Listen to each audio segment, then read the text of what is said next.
Those things that were the struggles were also the catalyst at the same time. Okay. I felt like, through college playing sports, I always noticed we'd play a better team, highly ranked team. I felt like I always played better. And I kind of learned that about myself, that if I surrounded myself in tougher situations, I felt like I came through it better. I could rise to the occasion. This is the Uncommon Success Podcast. On this show, we love to hear about the journey of success of individuals. Welcome to our community, and thank you for joining us today on the show. My name is Andy Coates, and I am the host of this podcast, and today you are listening to episode number 18, and we're going to be discussing how success is a process.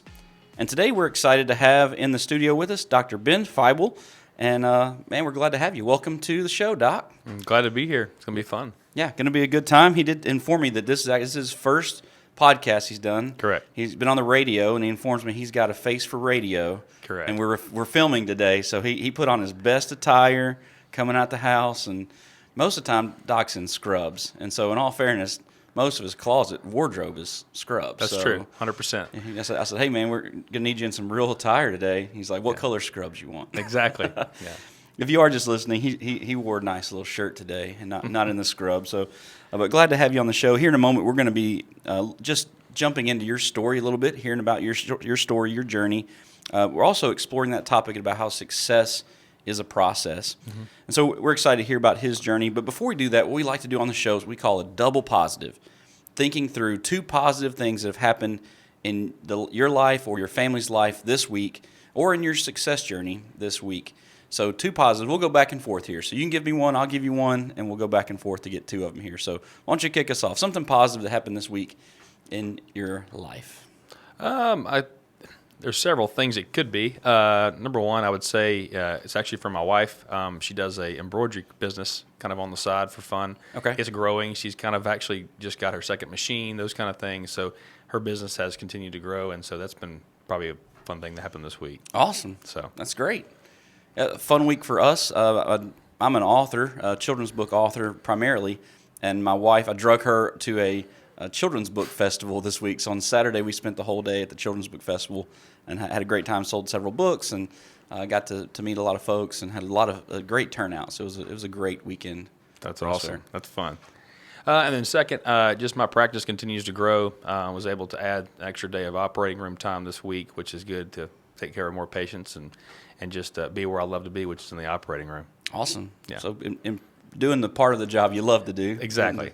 Orthopedic surgeon is kind of the part that's what makes us get going, is the surgeon part. And so all facets are important, but the surgeon part's our favorite part. Yeah. Awesome. Mm-hmm. Yeah, and I'd say the double positive for me this week, we got to spend some time yesterday just with some family, and which is always fun to do, getting together with family. Mother's Day is coming up next weekend, or this weekend when you're listening to this show. When we record, it's next weekend. But we got to spend our Mother's Day weekend together with family yesterday. I had a great time just hanging out and spending time together with family. So it's awesome. It was awesome. It's always fun. Yep. So if you're listening or watching today, I encourage you just think about some positive things that have happened. It helps in the journey if you think about the positive stuff. We know the success journey, there's a lot of negative things that get thrown your way, and we've got to deal with them. We've got to deal with the problems as we get hit with them. However, when you think about the positive, it allows you to keep moving forward, moving down the field. And so I encourage you to think about the two positives. That way you don't get surrounded by just the negative things that we're faced with. Okay, Doc, let's start with your story a little bit here. Give us the overview, who you are, where you're from, your family. Tell us about your passions, all that kind of stuff. Give us the snapshot picture. Sure. Again, Ben Feibel, like we've already said, grew up in North Shreveport near the Blanchard area. Grew up farming pecans with my father. He's a business owner, had 3 businesses, so any spare time was done with that. We'll get into it later, but he's part of the reason I decided to do medicine. It's interesting to think a farmer would do that, but he did. So went to high school, Northwood High School, went to college, medical school, residency, all those things. Married my high school sweetheart in medical school. Finished residency in 2021, did a fellowship year. So started practice in August of 22. Nice. We've got 2 kids, a 4-year-old girl and a 1-year-old son. And my passion at this stage of my life, taking care of my kids. I love what I do for work. When I'm not doing those things, I love to hunt and fish. I'll chase anything all over the world if I can. Nice. So, but time usually doesn't allow for that. Right. Yeah. And the little bit of time you do have, you're going to go fishing or hunting somewhere. Exactly. Yeah. My son's not quite ready, but Yeah. in a few years he'll be able to come with me and do all that. My daughter loves it too, so it's fun. Awesome. Right. And that's where we get real fun when they get to be a part of it. Yes. Yeah, It'll be a game changer. You're like, look, babe, I have to go. Right. This Yeah. weekend. Have no choice. Yeah. Right now it's more of she's old enough, my 4-year-old, that she knows where I'm going and understands, and so we have to be cautious how we tell her. Like I go on a few trips here and there, to New Mexico elk hunting, whitetail hunting in the Midwest, and Yeah. we have to say, Daddy will be back soon. You can come, and so Yeah. it's one of those things. So that's the stage we are of life with kids. So Awesome. So we're going to explore a little more of your story here in just a moment as we jump into this topic, because we'd love to hear more about that journey, because we know that success isn't a place we arrive, but it's a lot about the journey we walk through. Right. So today we're going to kind of transition here from your story into our discussion. We're talking about success being a process. And one of my favorite books is a book by Ed Viesturs. He's an infamous mountaineer. He's done the largest mountains in the whole world. He wrote a book called No Shortcuts to the Top. And in his book, he said, the world's highest peaks are not conquered by strength and skill alone, but by the indomitable will of those who refuse to take shortcuts. Mm-hmm. So one of the things that in preparation for this podcast, you and I have kind of talked about here is that process, that it's not just a quick and easy thing, that success takes some time. It takes some work and effort, but a lot of it has to do with some time. So today, we're going to kind of center our discussion around that idea of success, that it's not something that just happens overnight. It's a process. So let's start by looking at your story a little bit deeper. Walk us through that long journey for you from college to now being a surgeon. Right. Walk us through that for you. To me, the story starts in high school, because I remember when I considered going to medical school and being a physician. Yeah. I had no clue the time it was going to take. To the point, it was just daunting. So I actually spoke to my high school, some students on Wednesday this past week, and that was what I did. I sat and went through step by step to show them this is a long process. So went to college, Louisiana College in the middle of Louisiana, played football down there. Knew pretty much at that time I wanted to do medicine. Kind of chose my majors according to that. I did a double major in biology and chemistry. Okay. Just to kind of keep my options open. Right. Third year of college, kind of realized that's what I wanted to do. So you take the MCAT, which is the test to get into medical school. I was a very average to above average student in college. Nothing off the charts, but well-rounded. And that's one thing I've always preached to kids is, if you're well-rounded, you have life experience, you have things you've seen and done, have great work ethic, that counts as much as what the books say. Right. And so got into medical school the first time, was blessed to do that. Graduated in 2012 from college. Graduated in May, started in August with medical school. 4 years. And I tell people about medical school, it's hard, but it's more of the volume, right? It's just the sheer volume to cram in 4 years. All that stuff compressed into a short amount of time. Yes, exactly. And so that was the tricky part. And so once you kind of figure out the time management and how to study, it's hard, but the volume is what makes it difficult. Yeah. Third year medical school, kind of started deciding what specialty I wanted to do. For those that don't know, we choose in our third and fourth year what we want to do the rest of our life, what kind of physician we want to be. So those first few years are just you're in a classroom, and just it's like absorbing content. Exactly. And then you take a out. test, the first part of your boards, take that after your second year. Okay. Once that's over, it's all clinical, so you're in the hospital, in the clinics, taking care of patients. And that's where, to me, the fun and what people think of medical school really is. And that was a great time. You choose what you want to do. I chose orthopedic surgery. And we rotate through all these different facets of medicine to kind of come to that decision. So we rotate through internal medicine, psychiatry, OBGYN, general surgery, those kind of things, and kind of gravitate to what we like, Some probably have an idea going into, I want to be in this field, but probably many of you are exploring to see what. Yeah, I mean, I didn't mention this, but I had, was injured in college, my last game of college. So it kind of, going through that process with my knee when I got injured. So that kind of helped steer me in that direction. But I always kind of had an idea in the back of my head. Yeah. So then you go and you interview for all these places, in your third and fourth year, and then it's our match, which is when we find out where we're going, is very dramatic at LSU. Yeah. You're in front of thousands of people. Open the envelope in front of the news people, Right. and you find out, and so your response is recorded. Yeah. And so you have to. We wanted to stay here in Shreveport. We were blessed to stay here, and residency is 5 years, and that's where I feel like the work really, as far as the strain on your family, your time, started, because it's rigorous. I mean, they say 80 hours a week is the maximum you can work now. Wow. But it's more than that. Yeah. That's actually a true patient care. Yeah. And so I kind of did that. That's 5 years. You kind of have graduated autonomy, where you do more and more surgery, more and more decision making to kind of groom. You're groomed by our professors who were awesome at LSU to learn. Yeah. Then in your fourth year of residency, so now we're in, college and on. So 4, we're 12 years in at this point. We choose if we want to do a fellowship, which is a secondary year of another year of training. Okay. For orthopedics, it's hand surgery, adult reconstructions, or hip and knee replacement, spine, those kind of things. I chose adult reconstruction. Yeah. And so that's another interview match process, not cheap, time away, those kind of things. Then you find out where you match there. So that's a year in advance. Then I graduated from residency in 2021, and then a 1-year fellowship in Illinois. Okay. At Southern Illinois University in Springfield, Illinois. Yeah. And started practice August of 22. Wow. So it's a lot. Yeah. So. Man, so just most of you maybe. So last week we did on the podcast, we talked about college or not college. So if you've been contemplating about, man, maybe I'll go to college. Really, even your 4 years of going to college doesn't compared to. No. Obviously, you've been through a ton of school now, so it's been a long journey. Because even post getting your bachelor's degree, I guess, because you chemistry and biology. Yeah. Still 4 years of medical school, then 5 years. 5 years of residency, and a year of fellowship. Before you start practicing. Yes. So you're actually. So the joke I tell my friends that I graduated with, that didn't do medicine, they're on their second, third promotion at work by the time I even start. Right. And so it's pretty interesting. I'm 34 now, so I started at 32.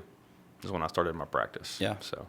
And Crazy. you went straight into college. I took no gap, nothing, and that's because I'm told now by my patients, "Oh my goodness, you're young," and I'm like, "Yeah, I guess if you're thinking of an older physician or doctor, maybe I am, but we start at this age. I don't.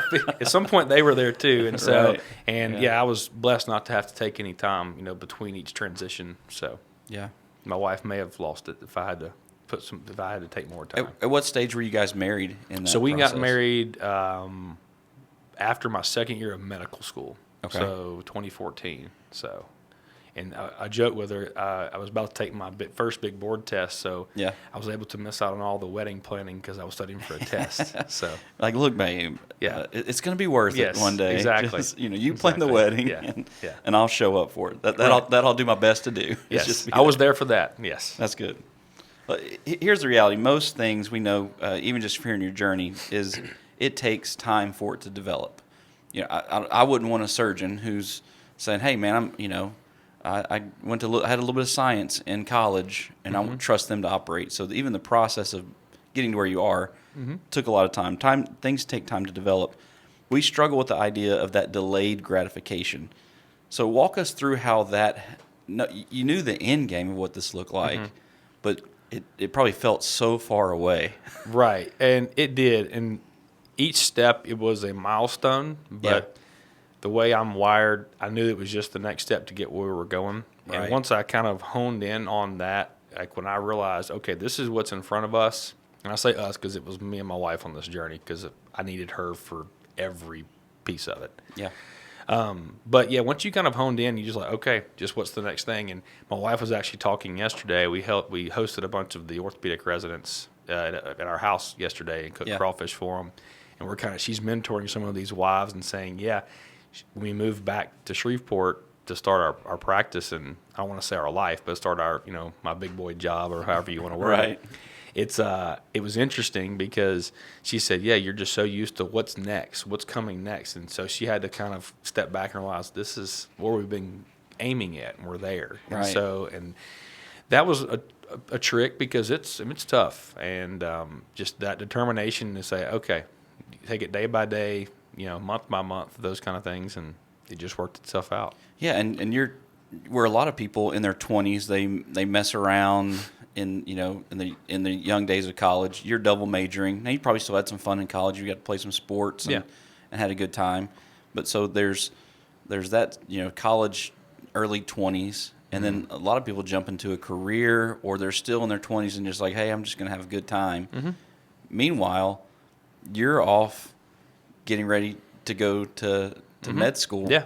And then med school, there's no extra time to be spent doing a lot of fun things. No. So all of your 20s and into your 30s were spent in school. Yeah, my wife says we lost our 20s. Right, right. To speak. But, yeah, it's just, you can do things that are fun, but you have to realize what's important to you and realize it's not going to be a constant, whenever you want to go type thing. You have to, prioritize whatever that is. Right.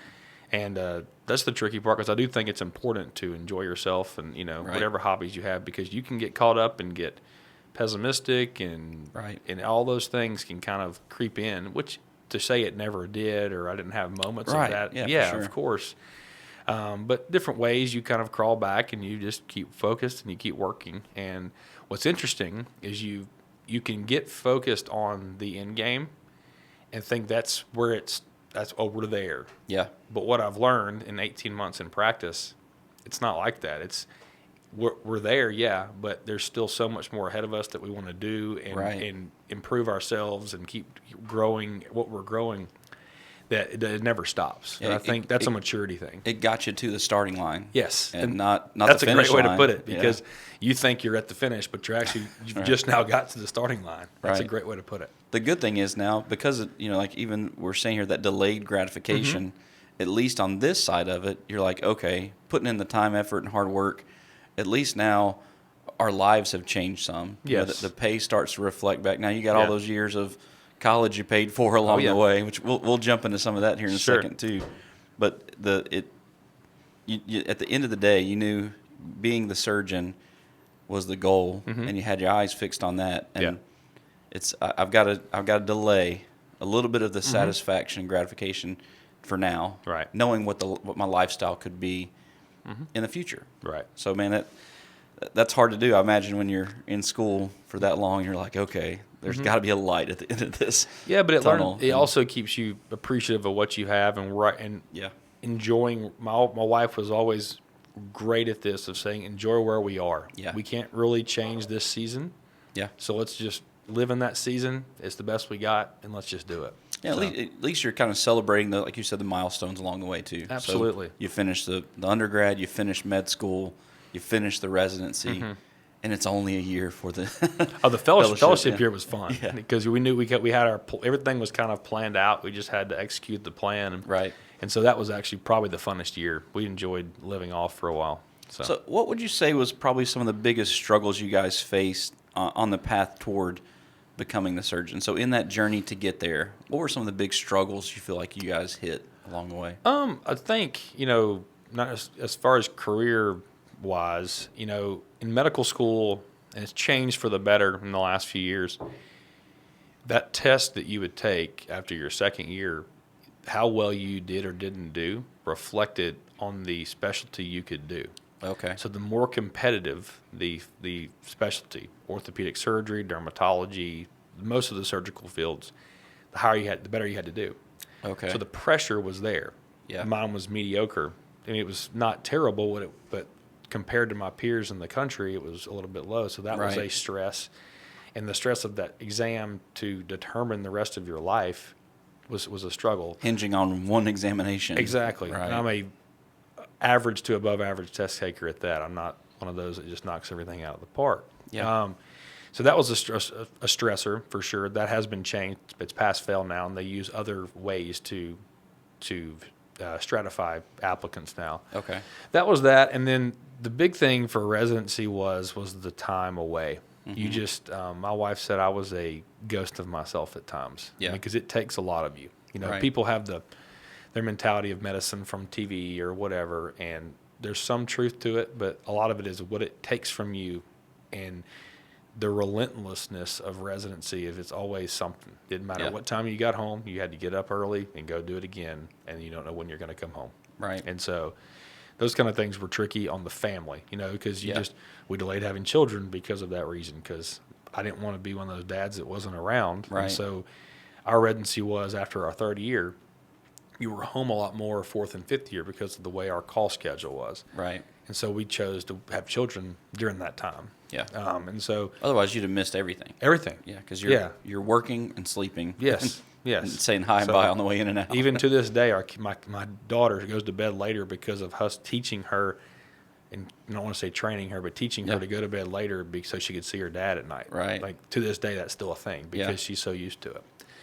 And so that was a struggle, and that was really it. And then you throw in my practice and starting. That was an unexpected struggle. Was okay. I'm going to move back to Shreveport, where I'm from, Yeah. which is helpful in an elective practice because basically what I do, hip and knee replacement's elective. It's very rarely just you have to do it, right? Right.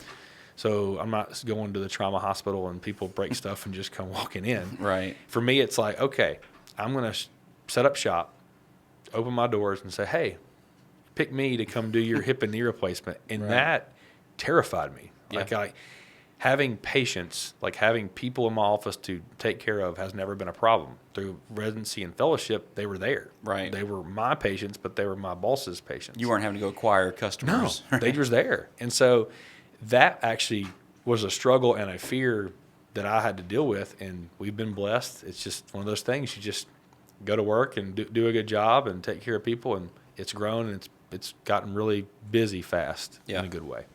That just having to face that fear. Yeah, and it was. and diving into, because I Yeah. guess you came here and started into the practice. Yeah, it straight was out already of a the- setup practice. You know, Okay. there was people, because I just said I couldn't understand in my head what would make me special to make someone come choose to see me. Right. That was the part that I'm like, I feel like I do a good job at my craft.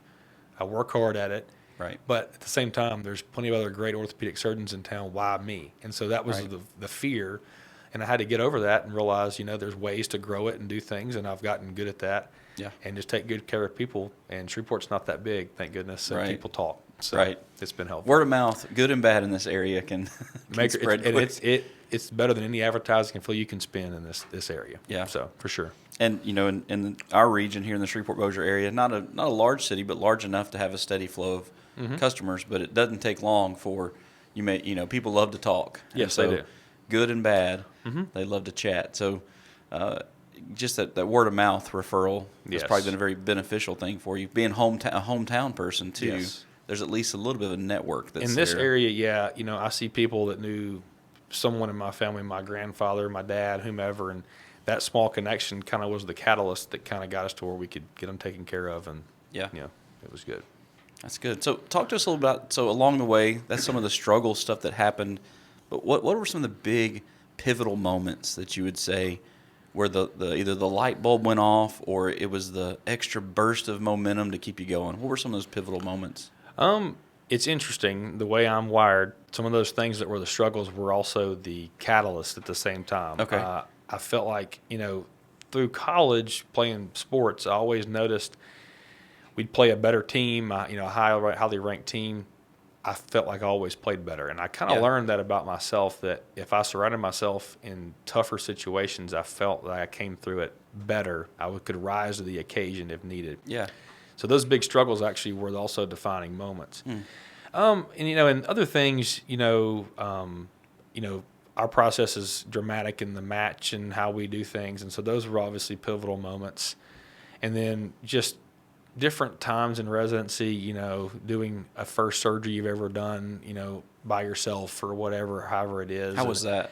Was that Terrifying. Yeah. I was, so we start July. I want to say the first one by myself was like August.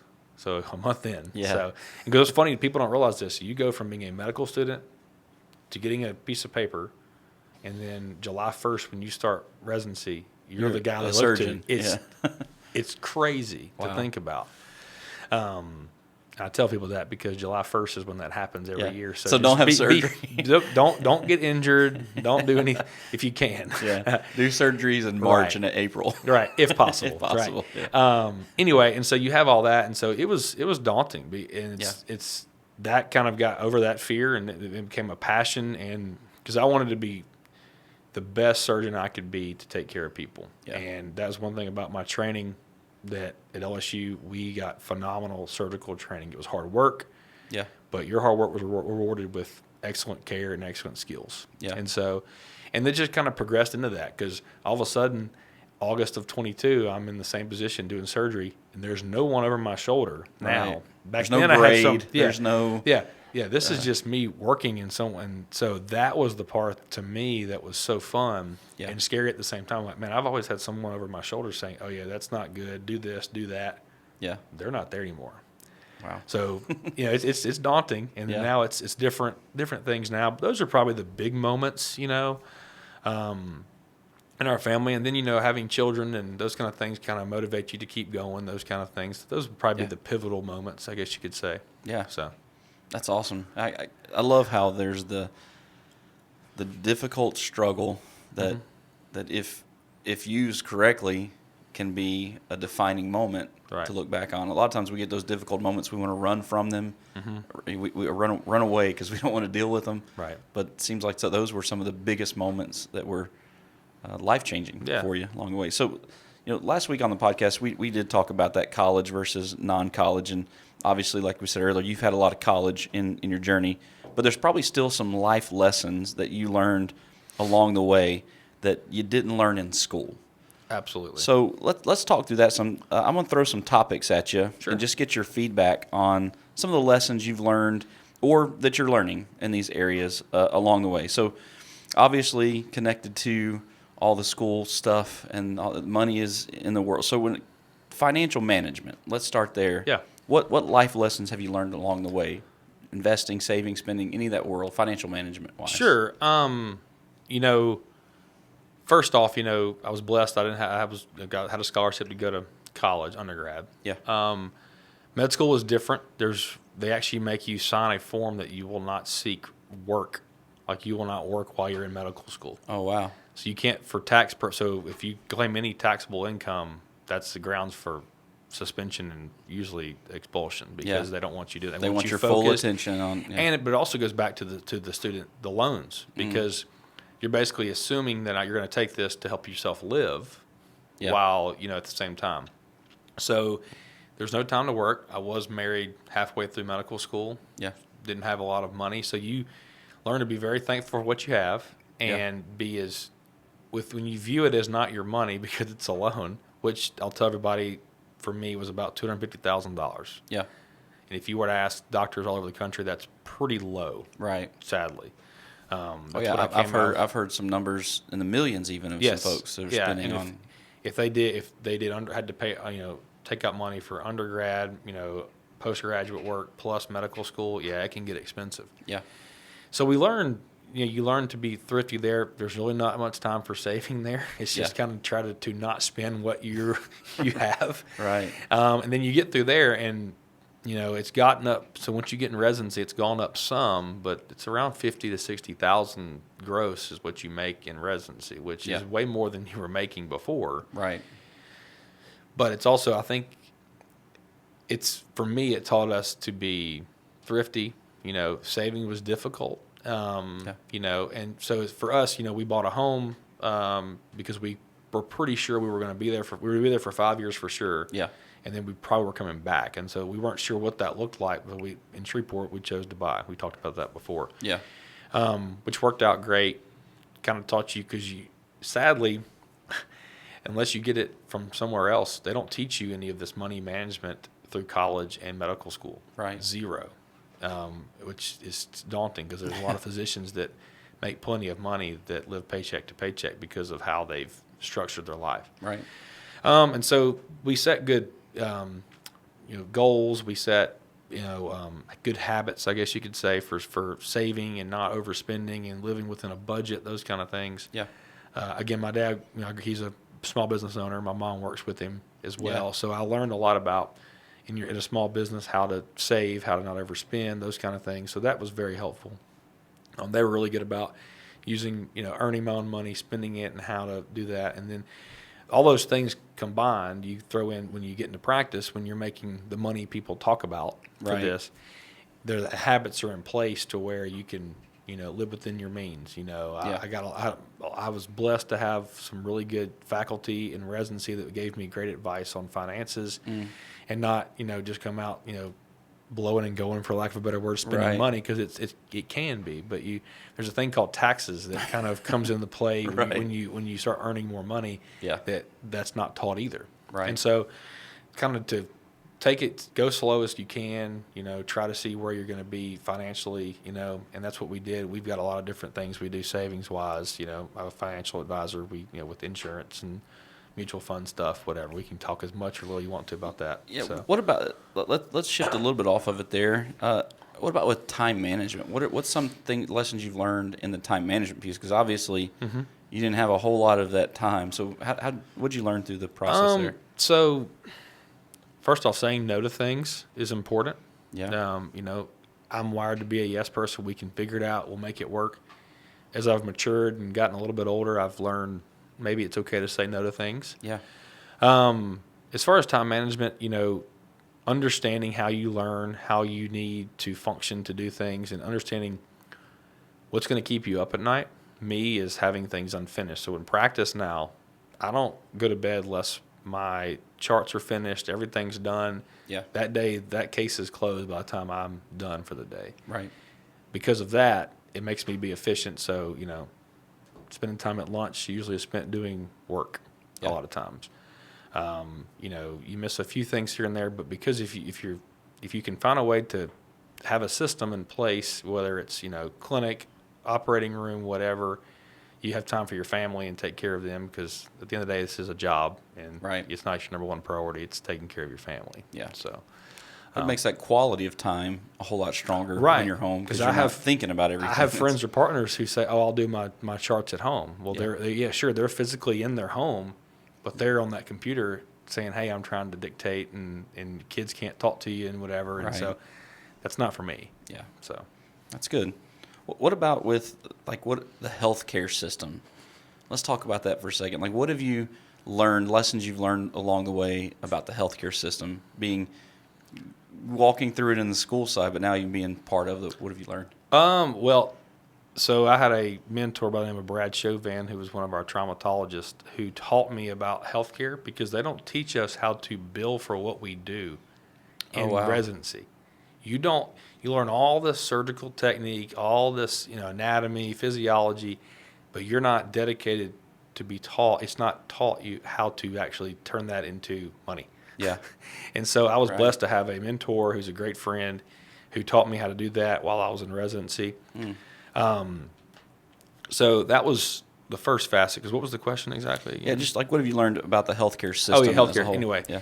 so that was one part, because then when I get out, you realize there's many, many different insurances. They like different language in their notes, those kind of things, which, is frustrating. You just want to take care of patients, and the patient wants you to take care of them. And Right. we've had instances where insurance has denied something or whatever, because, we do things called peer-to-peers, where I have to get on the phone with hopefully an orthopedic surgeon that works for this company and argue/discuss why I want to do this procedure or this, advanced imaging such as MRI on a patient. Yeah. And you're at the will of these people to say yes or no, you can do that. Yeah. I was not prepared for that like I thought I would be when I started. You thought you just go take care of people. I'm seeing the patient. They need surgery. They need help. I'm going to help. No, you have to get it approved. Have you tried other things? Those kind of things. And so learning for time management wise too, to document, to save time on the back end, to say the right things. If you've tried physical therapy, if you've tried anti-inflammatories, whatever, before you get to the point of doing surgery, that all matters, right? Because if you don't, you're going to do a peer-to-peer or get denied, which is going to delay care, which is going to spend more time trying to get a patient taken care of. And they'll have to go back through that process in order to. Yeah. And so it's dealing with what insurances, will approve, won't approve things. And in my opinion, it's a gigantic hindrance to healthcare because Yeah. some of the stuff, it's not the patient's fault. It's, Right. Whatever plan they've chosen, their family, whatever their work is, what makes them do, whatever, as far as a plan. Right. So that's the part that's frustrating. It could be way better, Yeah. put it that way. Yeah. I imagine, coming from the school side, you're like, very hopeful, and you get into it, you're like, this is It's a nightmare. It's a kick in the teeth, to be honest with you. Yeah. It really is because of that reason. So let's jump into some practical stuff here. Looking at, you're an orthopedic surgeon.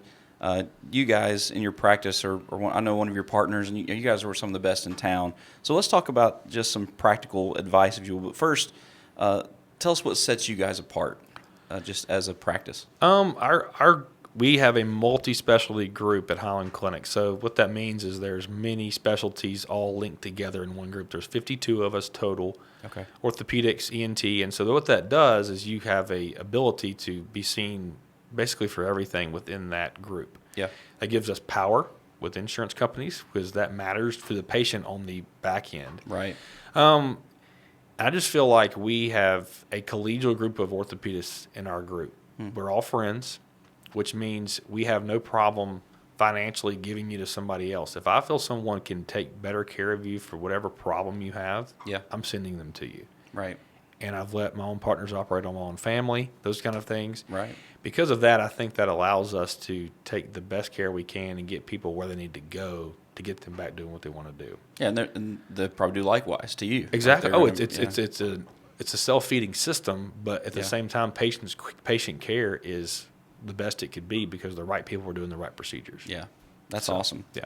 So, what are some of the innovative things that you guys are doing? So, I know we joked a little bit off camera that your doctor friends will say you really just do two things. Yeah, yeah. But what are some of the innovative things you guys are doing in the orthopedic world? Sure. I mean, and specifically to what I do. Yeah. The joke is I do hip and knee replacements. Yeah, but Yeah. so robotics has kind of come into play now with a lot of orthopedic stuff, especially in spine and joint surgery. So, you get a CAT scan of a patient's pelvis. It can show, they have this certain kind of deformity. And sadly, the robot's more accurate than I am. I'm pretty good at what I do, but Yeah. to 0.1 millimeters is pretty good. And Yeah. so it's a great tool. It's more reproducible. And so I think there's still the human factor of getting the patient prepared in surgery and the approach to surgery, but I feel like it's the newer thing, and I think it's the future. Yeah. That's the most innovative thing that I do, which is it's very common. And Yeah. so that's the biggest thing. I mean, we're learning about patient outcomes. We can track things better than we ever could before. So there's all kinds of stuff that's coming down the pipeline too that's really, really neat for patient care and to optimize. And I mean, there's going to be a day, I think, when a lot of people aren't going to therapy in person. They're going to have some way of tracking on themselves to be able to do their exercises at home, and the therapist can track you from that way. That's happening now. Right. So it's pretty neat. That use of artificial intelligence coming in now, and then with robotics and stuff, that there still needs the human element of knowing what to do at this point. But the fact that you can be more accurate and all that takes a lot of the human error out of the mix. I'm trialing an AI program app on my phone right now when I'm in clinic that listens. Literally, you push a button, it listens to you and your patient conversation. You do everything you do normal, and you push a button, it generates a note for you. Wow. It's impressive. Yeah. And it's actually probably better written than if I wrote it myself. And might be able to read it later. Exactly. Oh, that's a whole other thing. That's awesome. So do they teach you the bad handwriting in No, residency, or is that med school? Or I don't know why it's always been bad. You could ask any teacher that I've ever had. It's always been bad. So what are some common misconceptions when it comes to your field of practice that a lot of people might have? The biggest thing that I've run into is what people think we make as far as financially. They think, one of the questions I ask, high school students, college kids that come, observe surgery, and they'll see me do a hip replacement. What do you think I made off that surgery? Yeah. And the standard answer is $10,000, which where they got that, I don't know, because it's a tenth of that, sadly. Yeah. it's that the misconception is, we're just a bunch of guys that do surgery and just, have all this money, and it's not that. They just write a bunch of checks every time you. Right. It's not that. And, and that, and just, the whole, people view a physician or a doctor, my joke is you see them at banquets and auctions, spending this money, and people have that impression of them. And the time it's taken, the ability to get where you are, the effort and the determination, that's all kind of, you only see that one snapshot, and it's not real at all. Because I remember I was no different. I thought the same thing. And so, but no, especially in today's market with inflation, they continue to cut rates on the physicians. Right. We see the hit. The hospitals don't see it. The doctors are getting hit. So it's the insurance company making money. Yes, when you see that bill, and I'll say this because I'd love people to know this. When you see that bill, when you get it in the mail, that big number is not what anybody made. Yeah. That is a charged amount that me or a hospital has negotiated to take a percentage of that. Yeah. So if you see $100,000, hospital didn't make that, I didn't make that. Right. It's usually around 40% of that is what the hospital gets, and I get this little fraction sliver. Yeah, exactly. But they continue to cut us, and so it's harder and harder to take care of patients, and I think that's most prevalent in primary care. Yeah. It used to be you go to your internist, spend an hour with him a year every 6 months. He or she knew everything about you. Now nobody has one anymore. They go to a quick care if they have a cold, or they go and they want it in and out as fast as they can. Yeah. And it's one of those things that's just changed. And that's sadly with the market, with everything the way it is, with rates, it's about speed and get you in and get you out. And that's the part I don't like. Right. Right. Yeah, because at the end of the day for the hospitals, it's about the money. Yeah. So because for the insurance companies, it's about the money. And the faster you get over, the more patients they get in. Yes. The more. And the cheaper that the insurance can negotiate to a certain procedure or code, everything we do is about codes. Yeah. And the cheaper they can negotiate that, that's the more margin they have, because the premiums aren't getting any cheaper. Right. On the patient side, they're only going up. Right. So. Wow. So speaking of, kind of just as a transition here to kind of wrap up these questions, let's talk a little bit about the good, bad, and ugly of the healthcare industry. You've been in the process for many years now. I mean, full-time, your own practice, no one over your shoulder for this past couple of years, but even in residency, you're working. You're just not getting paid for the work really all that well. Fair point.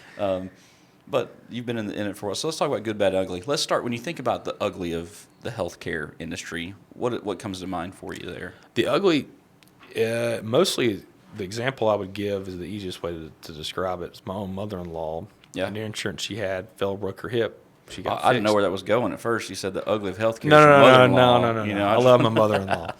But no, so she broke her hip, needed to go to rehab. Yeah. The insurance she had doesn't pay for rehab. Yeah.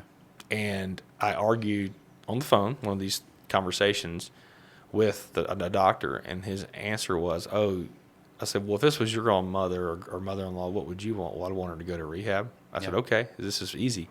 He said, well, my mother doesn't have X insurance. That's why. That's ugly. That's bad. Yeah. Like, that's denying health care to someone that needs it, or any facet, and that happens every day. Right. And sadly, these companies dangle a low premium in front of them. People think they're getting a bunch what they're paid for, and that's not real. Yeah. And so, anyway, that's probably the ugly. The ugly. What about the bad? When you think of the bad side of it? The bad, I think we've hit it a little bit, with cuts to the physicians, with increase in, premiums at the same time. I think that's where it's the bad, because it makes people kind of standoffish about elective procedures, or heaven forbid, if you were injured and needed some kind of long-term care. It's not we're relatively young, right? We don't think we need, we're still Supermen kind of in our heads. Right. We don't need to spend the money on this or that and the other because it's expensive, but you don't know you need it until you need it, right? And and all of a sudden it's too late then. Right. And so I think the way that's all the insurance companies have marketed that's caused us to be kind of standoffish about that, which makes us have less access, and we aren't treated like we should be Probably hurts preventative care because absolutely. it's always emergency care at that point. Exactly. I've got to have the knee replacement. I've got to have the hip surgery. Yeah, and like you said, preventative care is the biggest issue because, I'm not going to go to the doctor. I'm not going to waste time, getting my labs checked to have a physical done because I'm young, I'm relatively healthy, but then stuff gets ignored out of cost. Yeah. So let's finish on the positive, the good side of healthcare. The good, we live in America. We have the best access to healthcare in the world. Yeah. There's things we can do in this country, healthcare wise, that cannot be done anywhere else. And so, all the bad we've talked about, we still have it better than most. Now it's expensive, but we provide excellent care. I mean, the way we take care of patients, the ability to get people healthier when it comes to different cancers, to all kinds of things, to joint replacement, doesn't matter. And we have that access, even though it's a burden. And I think is why people come here, to come practice medicine, because it is a place that you can, this is what's best for this patient. It's hard sometimes, but you can make it work. And it is a lot more work on the doctor side than to get a certain medicine approved, a certain procedure approved, but it can be done, and there's an actual access where other parts of the world, that's not even an opportunity. Not even a choice. Right. You can't even. Yeah. If you wanted it, you had the money for it. And those people, they come to America to get treated at the end of the day. So. Yeah. We have listeners who, most are in the United States. We have some that may not be. So if you do need help, this is the place to come. Well, it's just, there's just things that can't be treated elsewhere. Right. So. Awesome. Yeah. Well, man, I think this has been an excellent discussion today, and we're going to shift a little bit to what we call our rapid fire portion of the podcast. I'm going to ask you a few questions here. Just give us your 30 to 45 second view of these answers. Sure. All right. Well, let's kick off with this first rapid fire question. What do you love about this current season that you're in?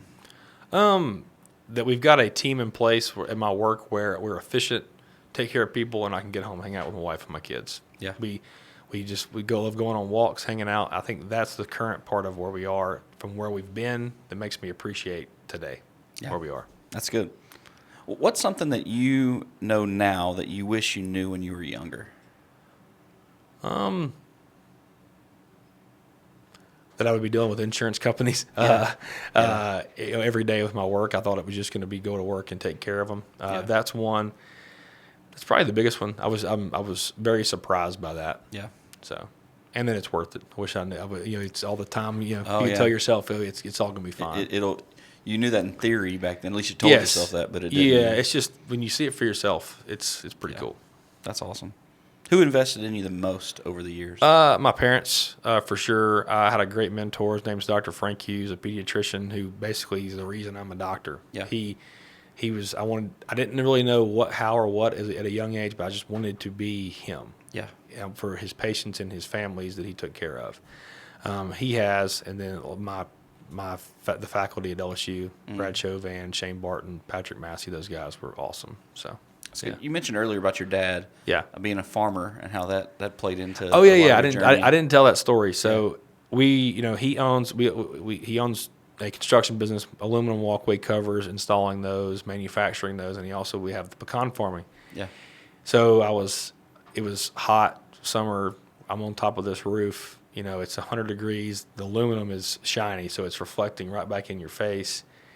And he looked up at me and said, "Hey, son, you need to pick a job where you can be in the air conditioner."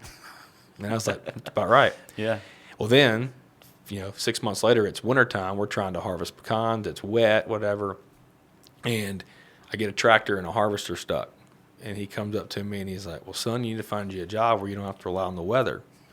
And so I tell people those two comments, best I came up with was orthopedic surgery. Yeah. So, but anyway, he instilled the work ethic, number one. But number two, it was saying, "Hey, this is fine if you want to do this, but if you want to do something more, these are the things I wish my work allowed me to not have to deal with." Yeah. And so this is how we got where we are. I found a way. Yeah, this is it. That's awesome. What piece of advice was something that somebody gave to you that you'd love to pass along to somebody else?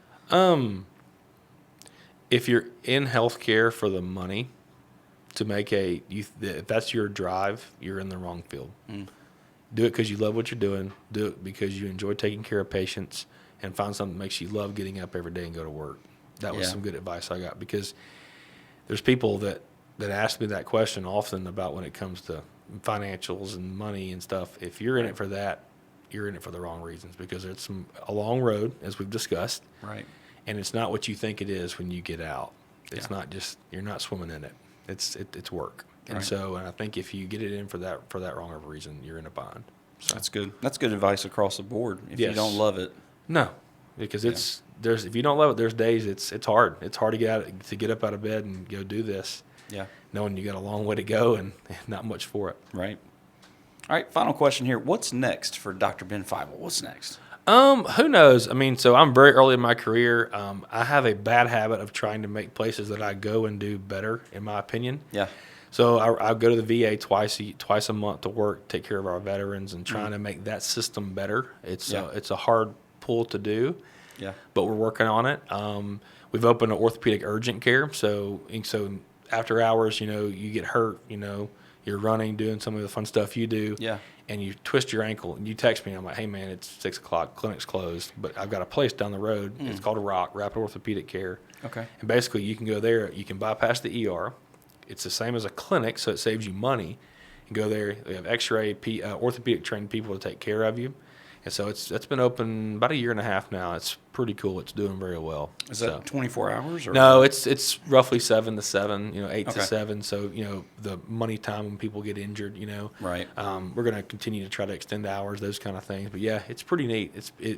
With COVID, with, flu season, it keeps you out of the ER, because a lot of things we go to the ER for, if you look back, if you had somewhere else to go, you would have Right. probably gone there, at least from an orthopedic standpoint. Yeah. And we've tried to remedy that with Rock. So it's pretty neat. Awesome. That's good, man. I love it. Well, I think this has been a fantastic episode. We appreciate you joining us today for it. Dr. Ben's going to stick around for a few minutes with us just to have some discussion for our Patreon members. So if you are not a Patreon member, I encourage you to join our Patreon Inner Circle, where we have exclusive content for our weekly VIP discussions. We have questions we talk about, conversations we have with our guest. I encourage you to do that. It's for our members only. So you can do that for as little as $7 a month. Go to our Patreon at patreon.com/The Uncommon Success Podcast. The second thing I want to share with you is we're approaching the end of season 1 of the Uncommon Success Podcast, and we'll be wrapping it up at the end of May. And we're already excited about season 2 that's going to be kicking back off in the fall of 2024.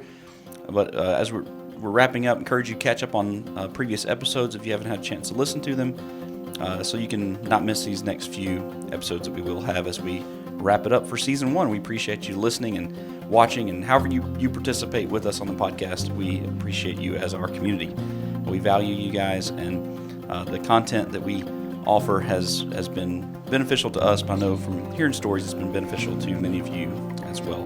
We also encourage you to connect with us on all of our platforms, especially over the summer. As we will not be having the podcast, we do want to stay connected to you as our community. So you can, watch us on YouTube or listen on Apple and Spotify, but we encourage you to plug into us Facebook, Instagram, TikTok, just to stay up to date with what's going on. If you'll do us a favor and like, share, subscribe, and review, and please leave us comments. Those comments are very encouraging, but also helps us to improve and make us better as a podcast. Special thanks today to Dr. Ben for joining us for some discussion, and it's been another great episode, and we want to say thank you to you for listening or watching, and until next time, have a great week. See ya. Thank you for joining us on the Uncommon Success Podcast, where your commitment to growth fuels our passion to create more content. Special thanks to our executive producer, Jess Camp, and our technical director, Stephen Posey. We're excited about our episode next week and hope you would tune in to join us as we work together to continue our journey towards success. See you next time. Have a great week.